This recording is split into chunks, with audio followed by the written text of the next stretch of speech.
Bem-vindo ao podcast do Grupo Novo Olhar. Um espaço para promover a reflexão e a conscientização sobre a deficiência visual, a pessoa com deficiência visual e o seu mundo. Narrativas e expressões da pessoa com deficiência visual. Eu sou Isabela Fornazari. Eu sou Neik Tahara. Eu sou Ilse Gomes. Eu sou Gilberto Luiz Carvalheiro. Eu sou Marilda Magalhães. Eu sou Marcelo Santana. Eu sou José Cláudio Rocha. Eu sou Thaís Badesso. Eu sou Juliana Diniz. Eu sou Irineu Cruz. E este é o podcast do Grupo Novo Olhar. Bem-vindos a mais um episódio do nosso podcast. E dando continuidade à nossa série sobre reabilitação da pessoa com deficiência visual, hoje o nosso tema é sobre o serviço social na reabilitação da pessoa com deficiência visual. E para conversarmos sobre esse assunto, não convidamos ninguém. Nós temos no grupo uma profissional competente e com muita experiência sobre o assunto, Juliana Diniz. E Ju, então se apresenta pra gente. Oi pessoal, tudo bem? Muito Olá. feliz de estar aqui de novo com todos vocês. Hoje para falar um pouquinho do serviço social, que é uma grande paixão, uma profissão que eu me identifico bastante. E espero poder contribuir nesse debate sobre o processo de reabilitação da pessoa com deficiência visual. Eu me formei em 2008 em São Paulo, atuei como assistente social por 10 anos aproximadamente, trabalhei com reabilitação de pessoas com deficiência visual por mais ou menos uns 5 anos, e pude desenvolver um pouquinho nessa área, inclusive o meu mestrado foi sobre isso, falando sobre a inclusão social da pessoa com deficiência visual. Então, só para fazer uma breve apresentação de onde eu vim, de que lugar que eu falo, e trago essas experiências para esse nosso debate de hoje. E, Ju, fala um pouquinho sobre a profissão do assistente social, né? Qual que é esse papel, que não é só entregar cesta básica, que muita gente acha, né? O que é essa função, independente de trabalhar o papel dele dentro da reabilitação da pessoa com deficiência visual? O papel do serviço social mesmo. Então, Isa, eu acredito que ainda hoje o serviço social ele é bastante incompreendido pelas pessoas em geral. Eu lembro muito bem que nós mesmos, no início da faculdade, a professora pediu um trabalho e era para você escrever o que é o serviço social. E depois, no último semestre, a gente repetiu esse mesmo trabalho. E como a nossa visão mudou ao longo de todo esse processo. Quando eu escolhi fazer serviço social, eu lembro perfeitamente uma pessoa conhecida minha falou assim: já que você quer fazer o bem para as pessoas, quer ser boazinha, vai fazer trabalho voluntário. Faz uma faculdade séria e não fica preocupada com o serviço social. Vai fazer voluntariado que tá tudo certo. E isso me marcou demais. E eu acho que, no geral, as pessoas ainda hoje associam muito o serviço social a um trabalho de doação de cesta básica, a um trabalho bastante assistencialista, que é diferente do serviço social ou da política de assistência social, né? O assistencialismo, você vai ali, supre aquela necessidade imediata e faz uma espécie de caridade. Enquanto no trabalho do serviço social você desenvolve todas as potencialidades do sujeito, procura entender como é que ele está inserido na sociedade, como transformar essa sociedade, como todas essas questões impactam no dia a dia dele, nas relações familiares, nas relações na comunidade, enfim. É uma questão muito mais ampla. A gente olha o sujeito como um todo, nos diversos contextos que ele está inserido, e trabalha todas as potencialidades dele para que ele possa se fortalecer diante dessas dificuldades e criando novos caminhos de vida e tendo qualidade de vida melhor, seja na relação de trabalho, seja na relação com a família, seja na relação do convívio social, enfim, aí na questão da moradia, cada área que o serviço social atua. Eu acho que fica até um pouco vago falando dessa maneira, mas é um trabalho bastante dinâmico e muito centralizado na pessoa humana e na sociedade, no contexto em que ela está inserida. Então, desde o micro, né, que é ali a residência, ele com quem está próximo, até o macro. Então, sobretudo, o objeto do serviço social é esse, e a ideia realmente é poder fortalecer, trabalhar essas potencialidades e desenvolver esse sujeito. Ô Ju, especificamente na reabilitação da pessoa com deficiência visual, qual que é a atuação do assistente social? O assistente social no processo de reabilitação, ele tem um papel muito dinâmico e ele atua em várias etapas, né? Diferente, por exemplo, de alguns profissionais que são mais específicos, como, por exemplo, a gente já ouviu aqui o podcast falando de mobilidade, que vai atuar ali com foco maior na mobilidade, ou na terapia ocupacional, que tem ali o foco nas atividades diárias. O serviço social, ele vai atuar em todos os momentos desse processo de maneiras diferentes. Então, ele atua desde o momento do acolhimento dessa pessoa, quando ela chega na instituição para iniciar esse processo de reabilitação. Então, o assistente social, ele tem esse trabalho de fazer toda essa investigação do sujeito, entender quais são as demandas, que muitas vezes elas não vêm claras, né? A pessoa, quando ela chega no processo de reabilitação, e eu tive o privilégio de fazer muitos atendimentos de acolhimento, ela chega bastante perdida no sentido de não saber o que ela está fazendo ali ou o que ela espera daquele processo, ou o que ela precisa e a instituição tem para oferecer. Às vezes vem até com uma expectativa um pouco errada no sentido de achar que está ali para ter uma cura do problema dela. Então, o assistente social, ele vai trabalhar em todo esse processo realmente de acolhida, de começar a explicar um pouco desse processo, de trazer esse sujeito para dentro de toda a reabilitação, apresentando as possibilidades, mas de uma maneira ainda que você não assuste a pessoa, né, não jogue um monte de coisa no colo dela, para que ela sinta aquela carga enorme.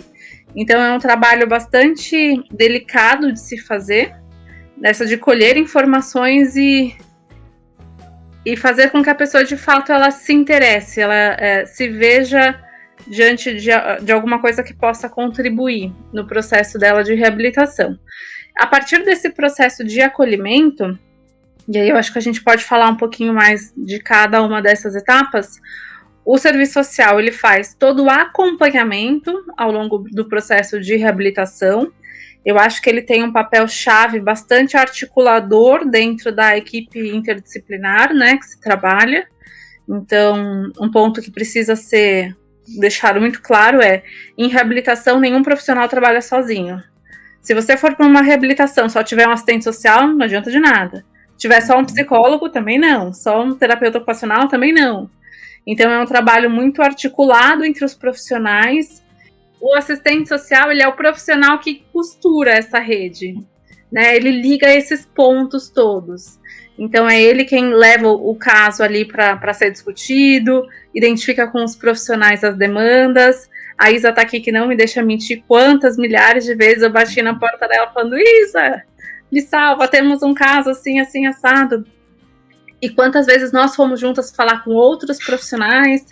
Então, o serviço social, ele puxa todo esse processo para garantir uma continuidade, né? Então, ele acaba encabeçando um pouco esse processo de reabilitação nesse sentido, porque às vezes alguém que esteja em reabilitação tem alta de um determinado atendimento, e aí ele nunca está sozinho, sempre o assistente social está ou deveria estar com ele até que o processo se conclua.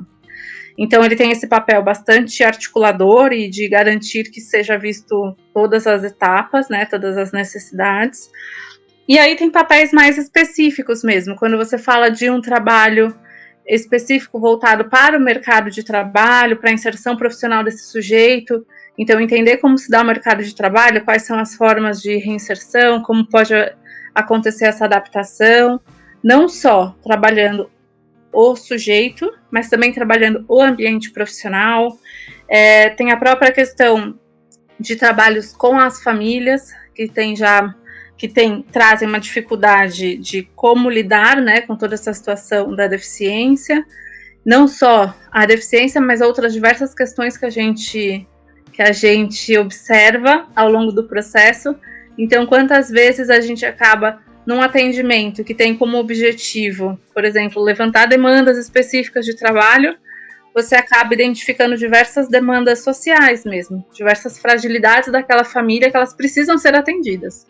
E aí o assistente social ele não pode simplesmente fechar os olhos no sentido de falar, olha, isso aqui nós somos um centro de reabilitação voltado para deficiência, então esse outro problema eu não vou te atender, não vou conversar, não vou tratar. Então são várias questões que aparecem ao longo de todo o processo. Tem a questão de trabalhar cursos profissionalizantes, trabalhar os direitos, desenvolver potencialidades. Então são muitas frentes dentro do processo de reabilitação da pessoa com deficiência. Ô Ju, deixa eu te fazer uma pergunta. Quando a pessoa chega para procurar ajuda no processo de reabilitação, o primeiro profissional que ela vai falar é o assistente social. E o último também nesse processo é o assistente social? Sim, deveria ser sempre o assistente social inicialmente, justamente para fazer essa acolhida. E aí só para dar um exemplo, né, que eu acho que é legal para gente, para quem está escutando também poder entender um pouco melhor como que é essa dinâmica. Eu, por diversas vezes, eu peguei pessoas num primeiro atendimento com muita resistência em estar onde estava, de procurar esse tipo de atendimento, em encarar a deficiência em si. Então, muitas vezes eu atendia e aí a pessoa fica resistente. Ela não responde as perguntas que você faz, ou ela quer ir embora. Então, é um trabalho bem ali de formiguinha, e aí alguns atendimentos marcam muito. Então, eu já tive gente que entrou na minha sala sem querer entrar e saiu de lá chorando, desesperada, falando, quando eu volto, eu posso vir amanhã. Claro que nem todos os casos são assim, mas é exatamente o momento que a gente tem para fazer com que aquela pessoa perceba a importância do atendimento. Eu acho que esse primeiro contato ele é fundamental pelo seguinte... e o porquê eu me sentia tão responsável por esse primeiro contato. Se eu fizer um atendimento que você se sinta acolhido, que você sinta que ali naquele ambiente as suas necessidades vão ser observadas, vão ser atendidas de uma maneira ou de outra, que você vai ser compreendido, você vai querer voltar. Assim como eu tenho o poder contrário. Se eu te atender com frieza, se eu não demonstrar que ali existe o mínimo de preparo para atender às suas necessidades, você não vai voltar e aí se interrompe algo que poderia ser muito importante. E aí a Isa, como psicóloga, pode depois falar melhor. Uma vez que você quebra, né, a pessoa foi até ali e você fez alguma coisa que quebrou esse processo para que ela volte uma próxima vez, né, passe por esse momento traumático, entre aspas, e volte, é bastante complicado. Então, o primeiro atendimento, eu acho que ele é muito delicado e eu sempre via como uma grande oportunidade de apresentar para as pessoas uma possibilidade, uma alternativa diante daquele momento em que elas estão tão perdidas. Então, o serviço social, ele tem esse papel, né, de mostrar esse caminho para o sujeito, e aí nós profissionais temos o privilégio de fazer o encerramento desse sujeito depois. Então é muito legal quando a gente consegue iniciar e terminar o processo de uma pessoa, porque aí você vê como que ela chegou, todas as angústias, todos os medos, a própria questão da ligação, muitas vezes falando, eu não vou ter mais autonomia, eu não posso mais trabalhar, eu não posso mais fazer o que eu gostava, eu não posso mais, enfim. E aí depois ela sai com um mundo novo, inteiro, aberto de possibilidades. E muitas coisas, de fato, que ela chegou falando que ela não poderia fazer, de fato ela não vai poder fazer. Mas aí ela descobre outras tantas coisas que são possíveis. Então, é claro, uma demanda que aparecia muito, eu nunca mais vou poder dirigir. Né? E a gente sabe que para isso existe uma limitação muito maior. Mas aquele sujeito descobre outras coisas prazerosas, outras potencialidades, outros caminhos que jamais pensou que iria poder traçar. E aí eu vou fazer um paralelo, até falando, por exemplo, desse grupo mesmo, que todos passaram por esse processo de reabilitação. Acho que a maioria não passou comigo diretamente, Mas eu aposto com vocês que quando vocês chegaram no processo de reabilitação há anos lá atrás, ninguém imaginou que hoje estaria como está, fazendo o que está fazendo, que estaríamos aqui num grupo. Então, muitas coisas se perderam no meio do caminho e muitas coisas foram sendo ressignificadas. E acompanhar este processo de mudança, né, poder acompanhar uma pessoa se encontrando, se reencontrando, desenhando novos caminhos, novas oportunidades, isso é incrível, é a melhor coisa que tem. É extremamente gratificante para o profissional. Assim como, óbvio, existe a parte frustrante, que é quando o processo não se conclui, né? Quando por diversos motivos ele é interrompido, e às vezes por vontade própria do sujeito, às vezes por uma interferência da família, às vezes por falta de condições mesmo, de não ter um acompanhante, da família não conseguir levar e manter isso financeiramente. Então o processo ele pode ser interrompido por vários motivos, e aí é muito ruim para nós profissionais enxergar a potencialidade naquele sujeito e ver que isso por algum motivo foi bloqueado, assim. Então as entrevistas de encerramento, quando elas não são um encerramento por conclusão do processo, mas sim um encerramento forçado, também são bastante difíceis, mas necessárias. A gente entende que cada um tem o seu momento, tem a sua história, mas a gente fica com uma dorzinha assim, pensando, poxa, poderia ser um caminho diferente. Mas é isso. Ô Ju, o que eu gostaria de saber é que todo deficiente visual ele necessita muito da compreensão, principalmente dos familiares, né? Agora, que nem eu tenho baixa visão, e a gente nota que os que têm baixa visão tem um agravante junto aos familiares, porque os familiares, né, acham que ele enxerga, que ele pode fazer, então não dá toda aquela atenção, aquela compreensão necessária, né?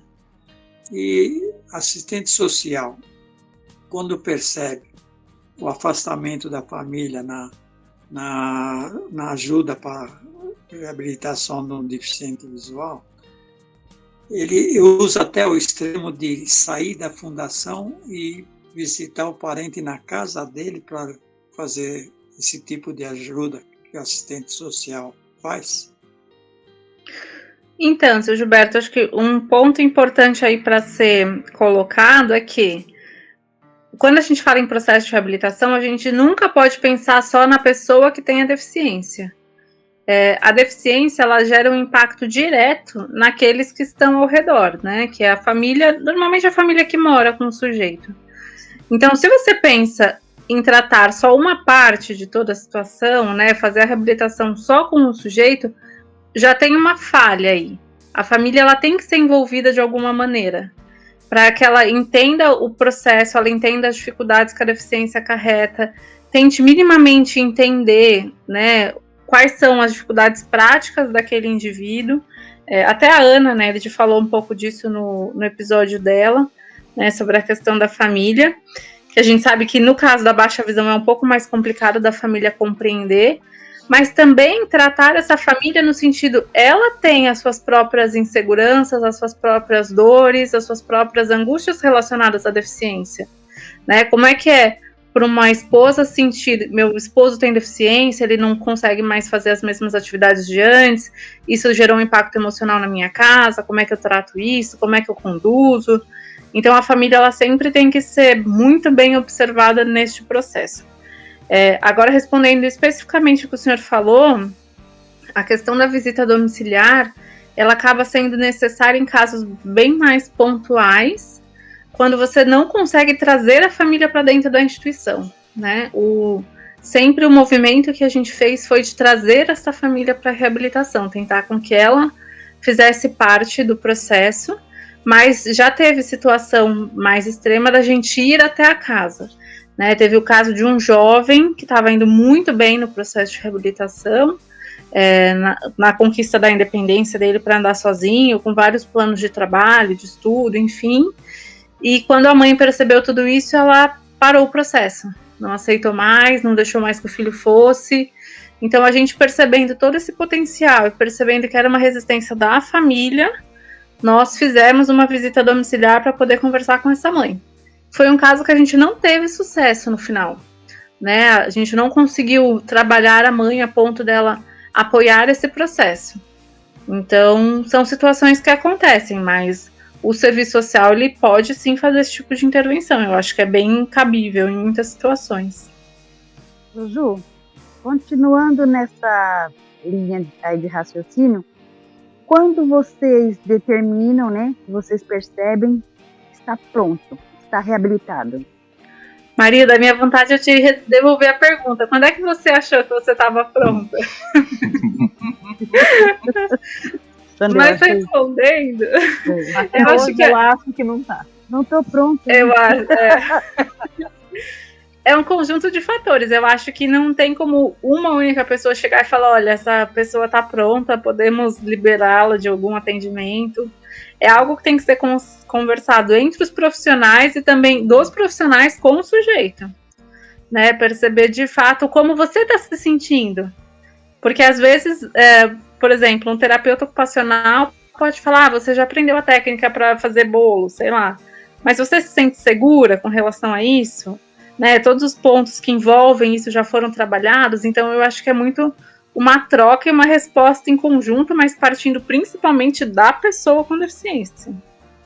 Não, porque eu fiz essa pergunta pensando que quando o deficiente estivesse habilitado para estar andando com a bengala, conseguisse se transportar sozinho, já conseguisse fazer algo sozinho, ele já estaria assim, preparado. Não é assim, então.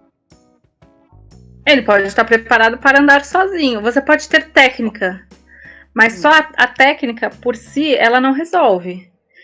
A gente sempre teve uma preocupação, eu e a Isa, acho que a gente trabalhava muito próxima nessa linha, assim. Como é que você está se sentindo? Você tem a técnica para andar sozinha, mas como é que você se sente? Como é para você estar na rua sozinha, pegar um transporte público? Se alguém se aproxima de você na rua, qual é a sua reação? Quais são os sentimentos? O quanto isso é difícil para você? Enfim, isso te traz questões que precisam ser trabalhadas. Ou você está andando na rua e você precisa pagar alguma coisa. Como é que você se sente com essa questão do pagar? Então, eu acho que é um processo muito maior. E é claro que existem profissionais, existem linhas de pensamento que elas são um pouco mais objetivas, sabe? Querem mais resultado. Você já aprendeu a andar, você já aprendeu a técnica, então vai. Né? Mas aí eu acho que também vai muito de como o profissional conduz o caso, como que é trabalhado, assim. Eu, particularmente, a minha visão é que você precisa trabalhar as coisas de uma maneira mais sólida. Porque se você simplesmente libera aquela pessoa porque você acha que o tempo dela se esgotou, e que ela já aprendeu a técnica, em algum momento ela vai voltar.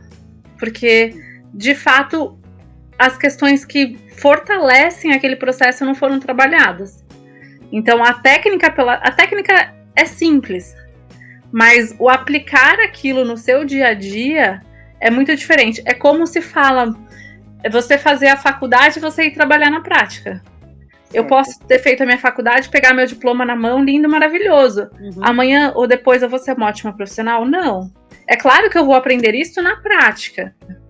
Mas se eu tiver um suporte, se eu tiver todo um apoio, o meu resultado vai ser muito mais efetivo. Jo, uma questão que eu queria colocar para você, que eu acho que pode ser um grande desafio do serviço social. Como eu passei em reabilitação, eu estive perto acompanhando o seu serviço, né, o seu trabalho, serviço social na fundação, mesmo você não sendo a minha assistente social, mas eu vejo assim, você atendia, às vezes, família com uma criança que tinha uma deficiência visual, você tinha um adolescente, você tinha um adulto, você tinha um idoso. Claro, cada um desses clientes, eles têm as suas necessidades.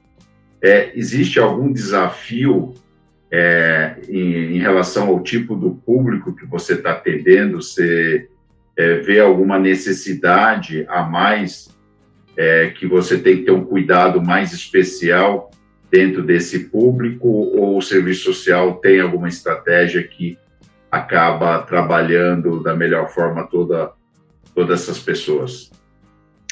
Na verdade, eu acho que todas as faixas etárias elas têm as suas dificuldades.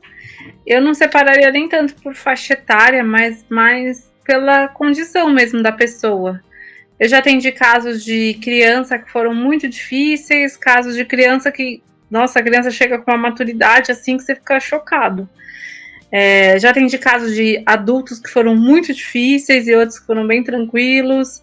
Então, acho que vai muito mais do indivíduo do que, por exemplo, da faixa etária. Porque cada faixa etária ela vem carregada de uma série de complicações e de dificuldades que aí são mais comuns. Então, por exemplo, quando você fala de um adulto, ele traz como uma das principais perdas nesse momento a questão de trabalho. Quando você fala do idoso, tem a perda da autonomia, que às vezes já é iniciada pela questão da idade, e aí fica muito mais potencializada pela perda da visão. Como é que a família trata esse idoso? A criança, a questão dela da inserção da escola, do próprio desenvolvimento. Então, cada faixa etária realmente ela traz dificuldades próprias, mas eu acho que não existe uma mais fácil, uma mais difícil. O que acontece muitas vezes do profissional é acabar se identificando mais com alguns casos. Então, quando você pega, por exemplo, algum caso que te lembra alguém da sua família, ou que tem uma idade próxima com a sua, você pode acabar ficando um pouco mais sensibilizado. Mas eu acho que não tem algo que seja mais fácil, assim, né? Mais tranquilo. Vai muito realmente do sujeito, como é que ele encara o processo. Mas enquanto profissional, a gente vê aquilo como um desafio.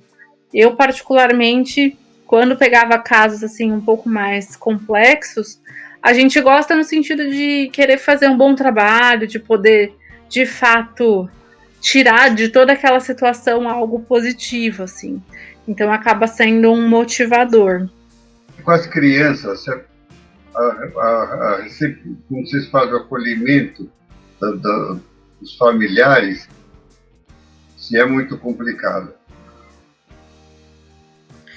Não, eu acho que, como eu falei, o que torna complicado não é nem a faixa etária, é como a pessoa, como a família encara um processo. Tem situações que a família já vem mais preparada, já vem com mais informações, então é um processo um pouco mais tranquilo, e tem aqueles que a família está bem perdida, a criança também, e aí acaba se tornando um processo complicado. Então eu não acho que a faixa etária defina a complexidade do caso. Eu acho que isso é realmente de caso para caso. Porque criança pequena é difícil, né? Às vezes as crianças, as menores, assim, os bebês, tal, crianças bem pequenas, os pais acabam vindo até com bastante orientação, né? Que são pais que já passaram por diversos médicos, é o pediatra, é o oftalmo, é neuro, ele vem às vezes até com informação demais do processo, assim, acaba já vindo com muitas coisas, então acaba indo já para um trabalho, claro, de psicologia ali, para acolher aquela família, para orientar como trabalhar com aquela criança, e um trabalho com a pedagogia, com a físio, de desenvolvimento mesmo. Mas eu acho que isso não torna o processo mais difícil, às vezes acaba até sendo um pouco mais tranquilo. Jô, baseada até um pouco na sua experiência profissional antes de trabalhar com deficiência visual, você acha que o profissional que vai trabalhar no serviço social com pessoas com deficiência precisa de algum preparo especial, de alguma formação especial, ou isso já é considerado aí na formação do serviço social?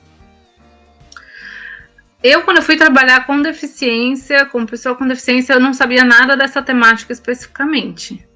Eu aprendi muito na prática. Eu já tinha uma noção da questão dos direitos, porque como eu já vinha da área da saúde, meio que eram os mesmos, assim, muitas coisas parecidas, então isso me ajudou.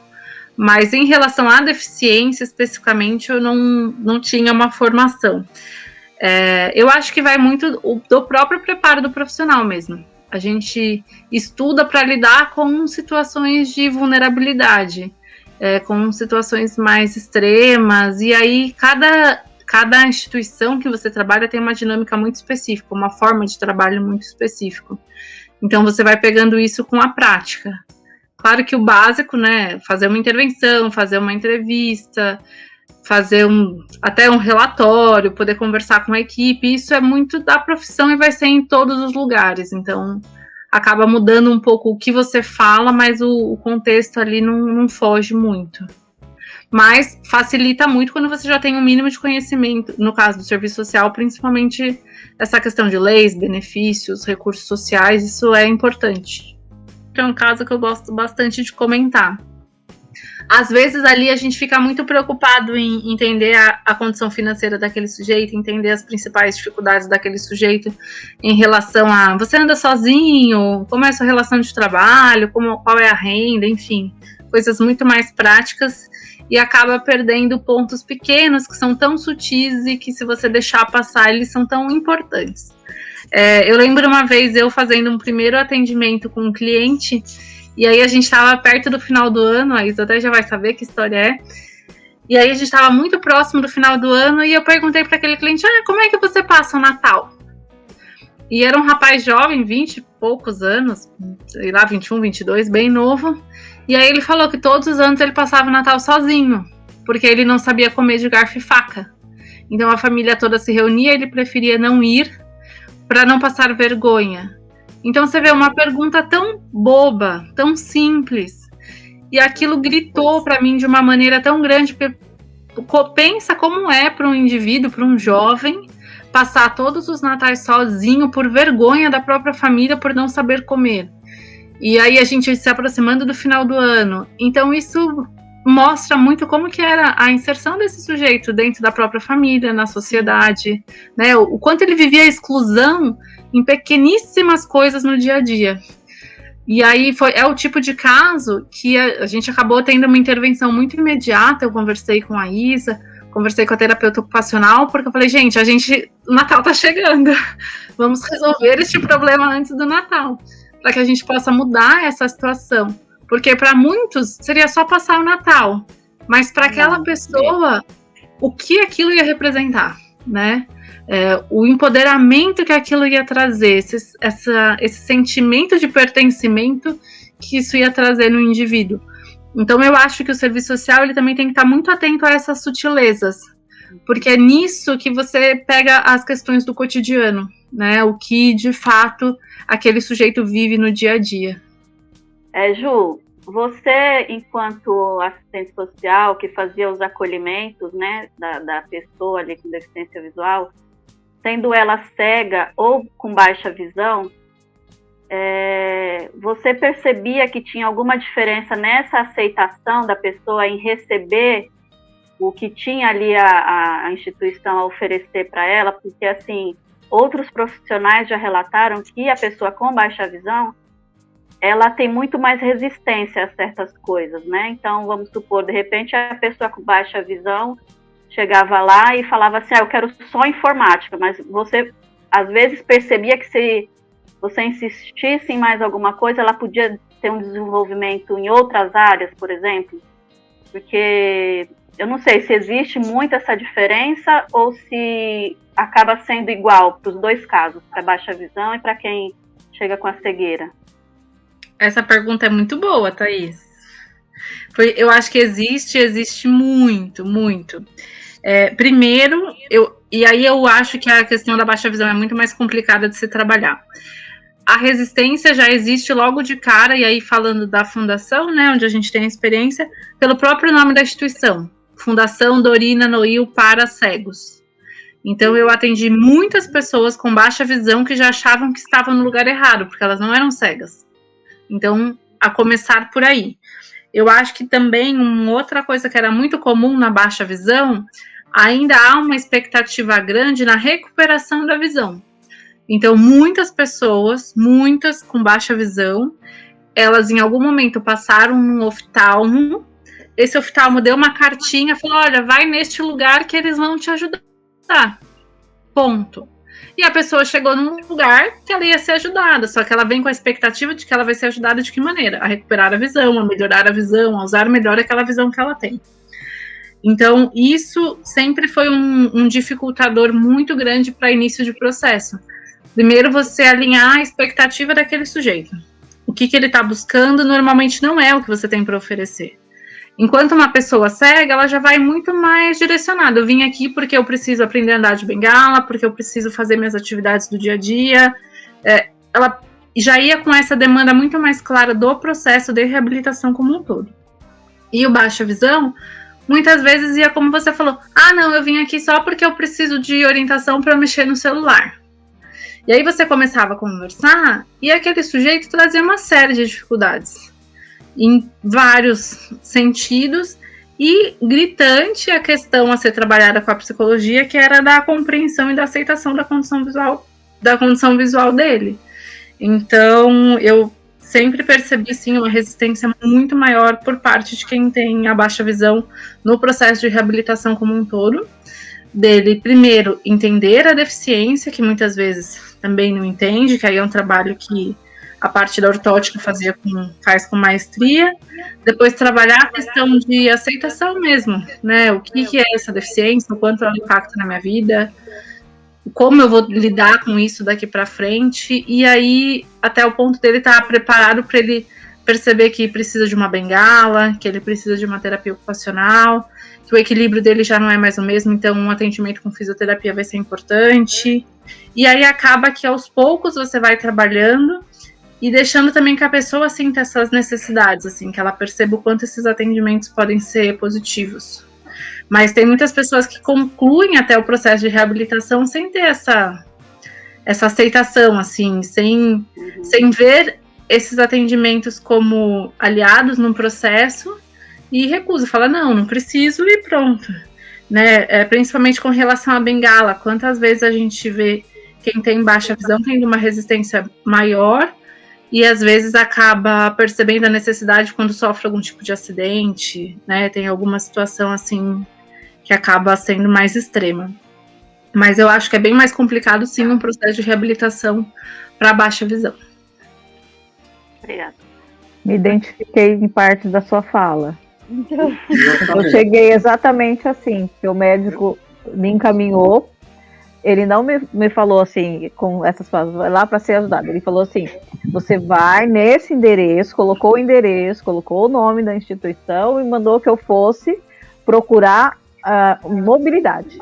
Porque eu precisava não ter manchas roxas pelos braços e tal, porque eu me batia muito em maçaneta, enfim. E eu passei exatamente por isso, porque quando eu saí do hospital, do servidor, e fui direto lá. Quando eu cheguei lá, eu falei pro João, o que eu vim fazer aqui? Aqui só tem cego. Então, assim, eu já não me identifiquei com o lugar, entendeu? Porque, assim, possivelmente eu devo ter encontrado de cara, né, o Irineu e Zé Cláudio, né? Que já estavam lá há décadas, assim. Foi a primeira coisa que eu falei, Ju, eu não preciso estar aqui, eu não sou cega, né? Então, na minha cabeça, daquele lugar só ia atender cegos, né? E aí eu tive que passar por todo o processo para entender uma série de coisas. Não sofri tanto, né? Porque aí o meu médico doutor lá, o doutor Gilvano, me explicou algumas coisas. Então, assim, eu consegui colocar na minha cabeça que eu precisava da ajuda. Mas, a princípio, eu fiz exatamente o que você falou. Eu fui para um lugar onde eu achava assim, eu vou lá e, de certa forma, né? Porque eu ainda estava na esperança, porque foi logo depois que a Ana Clara nasceu e tudo mais, de que eu só tinha perdido 30% da visão e que depois que passasse um período, isso ia voltar. Então eu já fui com isso na cabeça, eu vou lá e alguém vai falar isso pra mim. Então eu tinha isso na minha cabeça, que alguém ia falar que eu ia voltar a enxergar, né? E aí eu percebi que assim, eu não enxergava, né? Eu tinha uma falsa sensação de enxergar muito bem. Então eu acho que essa foi uma fase muito difícil por isso, porque até eu aceitar, né, que não ia voltar essa visão e que eu não estava indo para um lugar que ia me devolver a visão, isso foi muito difícil. Teve o período de aceitação da bengala, a Isa lembra muito bem. Nossa, eu ia com todo mundo e com a bengala dobrada na bolsa, porque eu não aceitava. A vergonha, o receio, Não era receio, não. Era vergonha mesmo de andar com a bengala e de me assumir pessoa com deficiência. Essa era a verdade. Sim. Ju, para as pessoas que estão querendo seguir a sua profissão, o que você falaria hoje para elas? Marido, eu acho que o serviço social é uma profissão extremamente desafiadora, mas também extremamente gratificante. Eu sou suspeita para falar, mas eu acho que trabalhar com pessoas não tem nada que valha mais a pena, assim. É muito, muito bom. Mas, primeira coisa que eu aprendi na faculdade, e eu levo para minha vida, não ache que você sozinho vai ser capaz de mudar o mundo e que o mundo tá lá fora esperando para ser mudado por você. Então, acho que a gente tem que ter muita humildade nesse sentido, de entender até onde a gente é capaz de ir. Mas não se deixar abater por todas as dificuldades que vai encontrar no processo. Hoje eu vejo que pequenas ações, elas podem sim mudar a realidade quando elas são somadas. Então, eu acho que o trabalho do assistente social é um trabalho muitas vezes pequeno, com resultados pequenos, mas de grande valor, de grande importância para quem recebe e principalmente para quem faz. A gente muitas vezes acha que está fazendo a diferença na vida das pessoas, mas é a nossa vida que está sendo transformada dia a dia, atendimento após atendimento. Então, apesar de todas as dificuldades, não desistam, acreditem no trabalho, acreditem no potencial do outro, acreditem no seu próprio potencial e que possam ir em frente sempre. E aí eu queria aproveitar e agradecer o espaço para a gente falar um pouquinho do serviço social, que ainda é tão pouco falado na nossa sociedade, mas uma profissão tão bonita, tão importante. É claro que o podcast ele é um tempo reduzido, então a gente não consegue nem de longe esgotar toda a ação do assistente social dentro do processo de reabilitação, que é muito maior do que tudo isso. A gente deu uma pincelada em algumas coisas. Mas quem tiver qualquer dúvida, quiser falar um pouquinho mais, manda um contato pra gente, vamos bater um papo. Mas eu acho que é isso, assim, o serviço social ele tem um trabalho fundamental no processo de reabilitação, assim como todos os profissionais, e como eu disse ao longo da fala, ninguém trabalha sozinho, né? Eu acho que é uma somatória de forças, e o serviço social é uma delas. Então, obrigada, pessoal, por esse bate-papo, espero que possamos ter outras oportunidades de aprofundar um pouquinho mais outras vertentes do serviço social dentro desse processo.